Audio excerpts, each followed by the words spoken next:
नमस्कार। प्रादेशिक समाचार के साथ मैं प्रियंका कुमारी। पहले मुख्य समाचार। पिछले 24 घंटे में 6 लोगों की मौत के बाद राज्य में कोरोना के कारण अब तक 55 लोगों ने दम तोड़ा।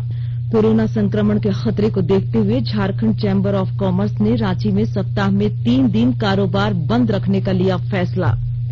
हजारीबाग में पिछले 1 सप्ताह से जारी लॉकडाउन आज समाप्त हो जाएगा। और राज्य सरकार ने प्रदेश भर में सार्वजनिक स्थानों पर तंबाकू उत्पादों के उपयोग और बिक्री पर 27 जुलाई 2021 तक लगाई रोक। अब समाचार विस्तार से। राज्य में पिछले 24 घंटों में 6 कोरोना संक्रमितों की मौत के बाद अब तक 55 लोगों ने कोविड-19 से दम तोड़ा। आज जामताड़ा में 3 कोरोना पॉजिटिव मिलने के बाद संक्रमितों की संख्या 5780 पहुंची।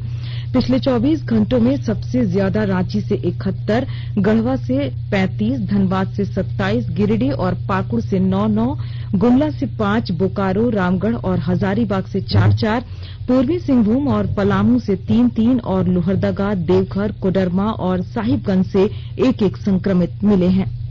जामताड़ा जिले के कुंडहित प्रखंड मुख्यालय के बाघाशोला मोहल्ले में आज 1 और मातृ आश्रम मोहल्ले के 2 पिता पुत्री के कोरोना संक्रमित होने की पुष्टि हुई है।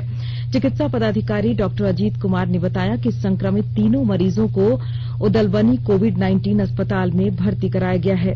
अब संक्रमित मरीजों की संख्या बढ़कर 20 हो गई है।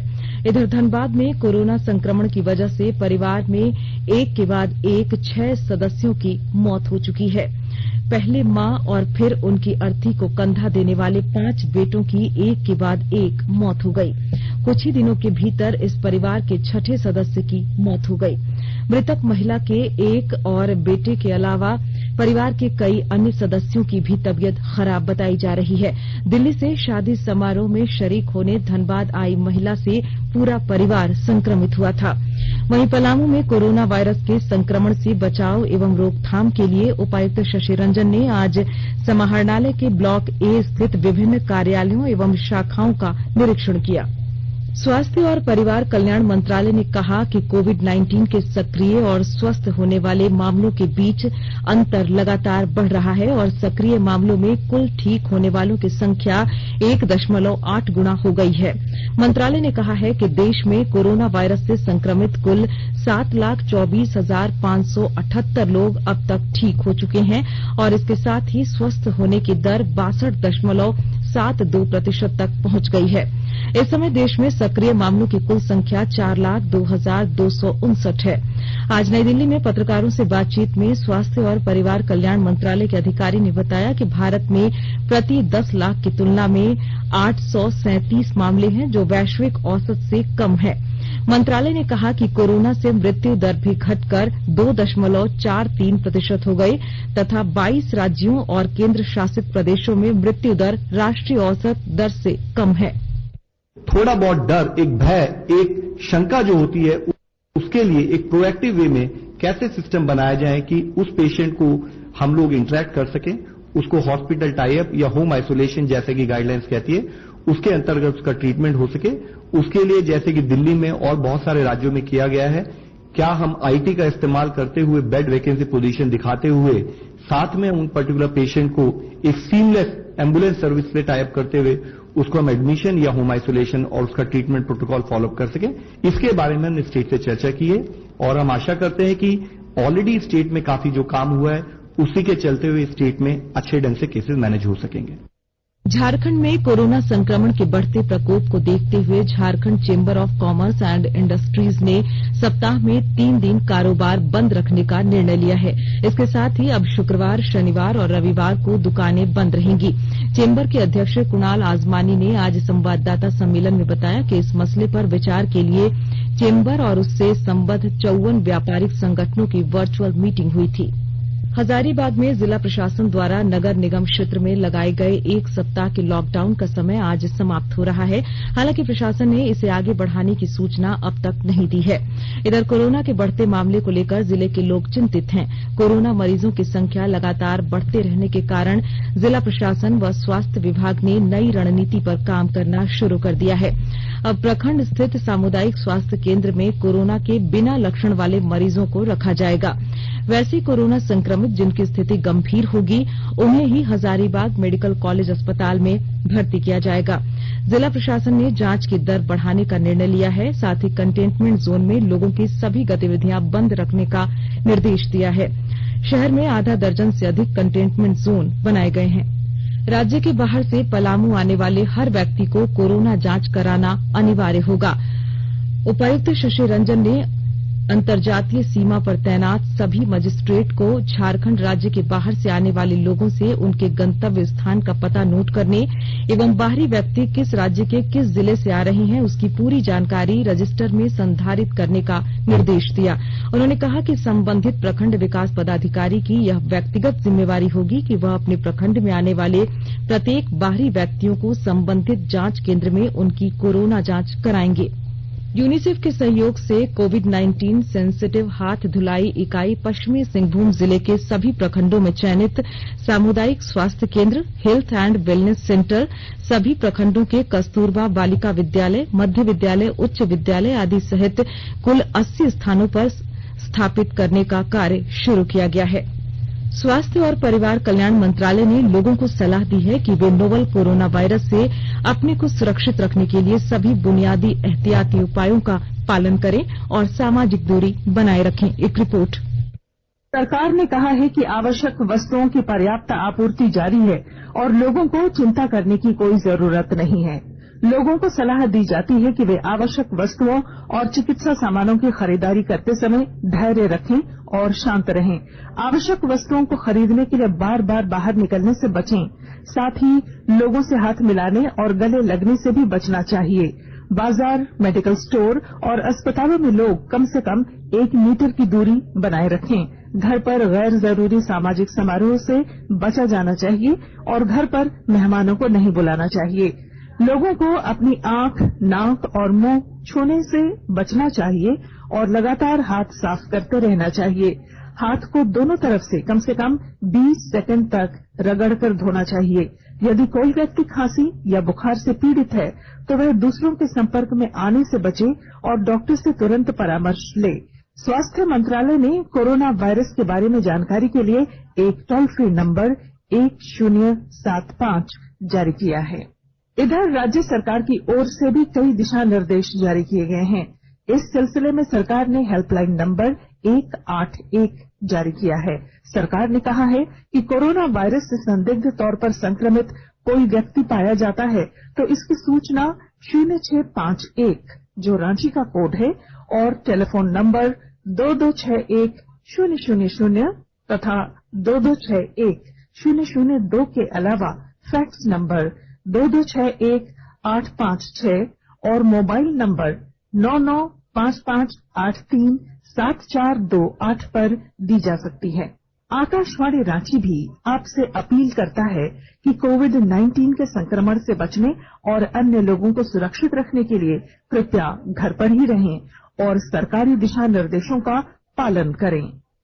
आकाशवाणी के ताजा तरीन समाचारों के लिए आप हमारी वेबसाइट newsonair.com पर लॉग ऑन कर सकते हैं। ताजा समाचार ट्विटर @AIR न्यूज अलर्ट्स और Facebook page all India radio news पर भी उपलब्ध है। आप प्रादेशिक समाचार एकांश के ट्विटर अकाउंट @AIR news_रांची और Facebook page AIR news Ranchi के अलावा YouTube channel regional news unit Ranchi पर भी हमारे बुलेटिन सुन सकते हैं। प्रादेशिक समाचार आप आकाशवाणी रांची से सुन रहे हैं।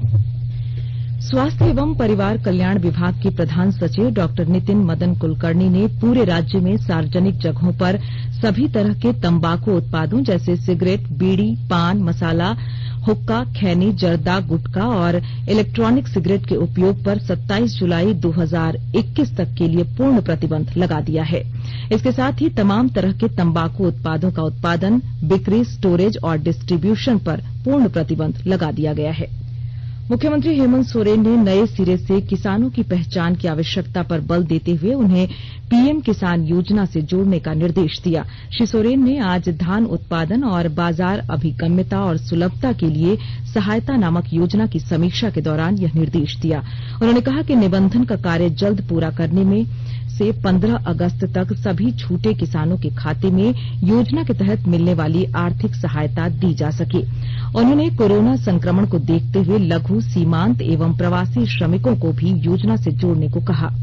भाजपा प्रदेश अध्यक्ष एवं नवनिर्वाचित राज्यसभा सदस्य दीपक प्रकाश और झारखंड मुक्ति मोर्चा सुप्रीमो शिबू सोरेन कल संसद भवन में शपथ ग्रहण करेंगे।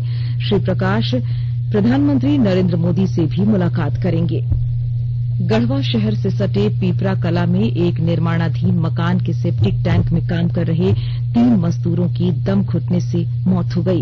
इस घटना से आक्रोशित लोगों ने विरोध में दोपहर करीब 1 घंटे तक NH 75 को जाम कर दिया।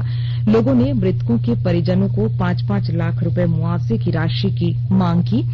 पुलिस अधीक्षक श्रीकांत एस खोत्रे और SDPO बहामन टूटी ने आक्रोशित लोगों को समझाकर जाम हटवाया। आत्मनिर्भर भारत बनाने में किसान भी आगे आ रहे हैं। ऐसे ही किसान हैं सनातन महतो, जिन्होंने पूर्वी सिंहभूम जिले के MGM थाना अंतर्गत कुतलूम गांव में 1 एकड़ में अमरूद का बागान लगाया है। उन्होंने दलमा पहाड़ की तलहटी में यह बागान आज से 3 साल पहले लगाया था। अब उनका इंतजार खत्म होने लगा है। सनातन महतो ने बताया कि एक पेड़ से कम 20 किलो अमरूद निकलेगा। श्री महतो को इस वर्ष अच्छी आमदनी होने की उम्मीद है। मेरा नाम सनातन महतो है और विलेज कुदलुम MGM थाना डेमना और 1 एकड़ में अमरूद का पेड़ लगाया। 3 साल करीब होने जा रहा है और अभी इन साल फल देने के लिए तैयारी में है। बाजार जाने की तैयारी हो गया। एक अमरूद 200 ग्राम का बैठ आता है। फिर अगले मतलब बाजार जाने के 15-20 रोज के बाद से बाजार निकल जाएगा। एक पेड़ से कम 20 किलो निकालने के लिए उम्मीद लग रहा है। ये पहला साल है, उसके बाद आगे और देखा जाएगा। खूंटी प्रखंड कार्यालय परिसर में साइकिल वितरण नहीं होने के कारण लाखों की साइकिल एवं उसके पार्ट्स कबाड़ में बदल गए हैं। हमारे संवाददाता ने बताया कि लगभग 5 वर्ष पूर्व जिले में स्कूली छात्राओं के बीच साइकिल वितरण करने के लिए तत्कालीन एजेंसी द्वारा साइकिल लाया गया था। साइकिल वितरण करने के बाद जो बच गया उसे एजेंसी द्वारा उसी भवन में रख दिया गया था। प्रखंड कल्याण पदाधिकारी कर्ण प्रसाद ने बताया कि फिलहाल सभी बच्चों को अब साइकिल नहीं बल्कि सीधे उनके खाते में साइकिल की लागत भेज दी जाती है। पत्र सूचना कार्यालय PIB और regional outreach bureau ROB Ranchi की ओर से कल झारखंड के संपादकों, वरिष्ठ पत्रकारों, पत्रकारिता और जनसंचार से जुड़े शिक्षक और छात्रों के बीच कोविड-19 के प्रति जागरूकता फैलाने और फेक न्यूज का प्रसार रोकने में मीडिया की भूमिका विषय को लेकर एक वेबिनार का आयोजन किया जा रहा है। सावन में पोस्ट ऑफिस में मिल रहा है गंगा जल। सावन के महीने में गंगा जल की विशेष मांग को पूरा करने का काम डाक विभाग कर रहा है। डाक विभाग के द्वारा इन दिनों जारी 2 प्रकार की चीजें यहाँ पे अवेलेबल हैं। एक शानदार स्वच्छ गंगा जल की अवेलेबिलिटी है इस प्रधान डाकघर में, और साथ ही साथ भाई बहन के प्यार का पवित्र त्योहार के लिए राखी के लिए लिफाफ जो कि पूरी तरह से वाटर प्रूफ है, इसकी व्यवस्था यहाँ पे की गई है। और भाई बहन का असीम प्यार इस कोरोना काल में भी जारी रहे, इसको लेकर के डाक विभाग की बहुत ही शानदार पहल है। हम सब तहे दिल से इसको हार्दिक इस्तेमाल करते हैं, धन्यवाद देते हैं। और इस तरह से अगर और भी कुछ चीजों की अवेलेबिलिटी हो जाए, अगर राखी भी यहाँ पे मिलता और भी बहुत आसान हो जाता, क्योंकि कई यहाँ पे ये नहीं गुजरता। कुछ लोग ही आते जो इसको टच करते थे, कोरोना का भी फैलने का उतना बीमारी नहीं था, लेकिन खैर इतना भी पहल कम नहीं है। और अब संक्षिप्त खबरें। विष्णुगढ़ प्रखंड के सारूकुदर गांव में वज्रपात की चपेट में आने से एक व्यक्ति की मौत हो गई। दुमका जिले के शिकारीपाड़ा में आज सड़क हादसे में एक व्यक्ति की मौत हो गई। गौरतलब है कि पिछले 2 दिनों से लगातार हुए सड़क हादसे में 4 लोगों की मौत हो चुकी है। रांची NSUI की रांची शाखा द्वारा आज डॉक्टर श्यामा प्रसाद मुखर्जी विश्वविद्यालय के सामने विरोध प्रदर्शन किया गया, जिसकी अध्यक्षता झारखंड प्रदेश उपाध्यक्ष अनिकेत राज और प्रदेश सचिव अभिजीत सिंह ने की। और पूर्वी सिंहभूम जिले के मानगो ओलीडीह थाना क्षेत्र के शिव मंदिर रोड में पुलिस जीप पर आज अपराधियों ने तलवार से हमला कर दिया। ओलीडीह थाना प्रभारी ने बताया कि इस घटना में कोई भी पुलिसकर्मी हताहत नहीं हुआ। अंत में मुख्य समाचार एक बार फिर। पिछले 24 घंटे में 6 लोगों की मौत के बाद राज्य में कोरोना के कारण अब तक 55 लोगों ने दम तोड़ा। कोरोना संक्रमण के खतरे को देखते हुए झारखंड चैंबर ऑफ कॉमर्स ने रांची में सप्ताह में 3 दिन कारोबार बंद रखने का लिया फैसला। हजारीबाग में पिछले एक सप्ताह से जारी लॉकडाउन आज समाप्त हो जाएगा और राज्य सरकार ने प्रदेश भर में सार्वजनिक स्थानों पर तंबाकू उत्पादों के उपयोग और बिक्री पर 27 जुलाई 2021 तक लगाई रोक। इसके साथ ही आकाशवाणी रांची से प्रादेशिक समाचार का ये बुलेटिन समाप्त हुआ। नमस्कार। घर में रहिए, सुरक्षित रहिए और सुनते रहिए आकाशवाणी।